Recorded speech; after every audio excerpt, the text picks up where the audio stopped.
Диатезтэй хүүхэдтэй бол анхаарах зүйлс.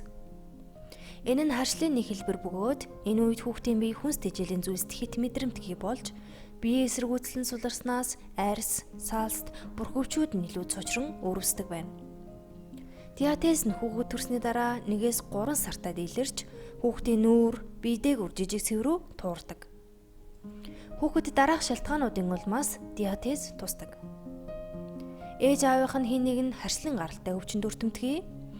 Ээж нь жирэмсэн үедээ хит их ордлого авч байсан. Эсвэл ханиад их хүрч байсан.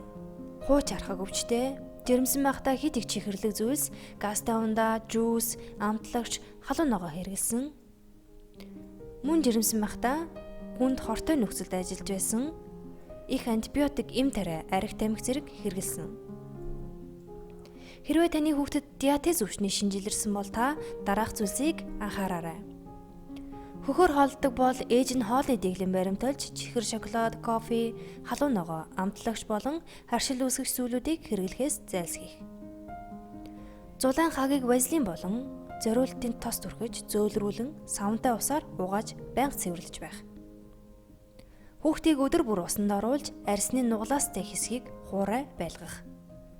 Хүүхдэд загтансан газраа мажхаас сэргэлэн гарт нь бэлээ өмсүүлэх. Туурсан хэсгүүдээр эмчин завраар зориултын тосыг нэмгэн түрхэж, эмийг нь цагаар уулгах. Хүүхдийг бор хоолнд арай хожуу оруулах, хит бэгнэхгүй сэрүүн байлгаж, цэвэр агаарт тогтмол гаргах.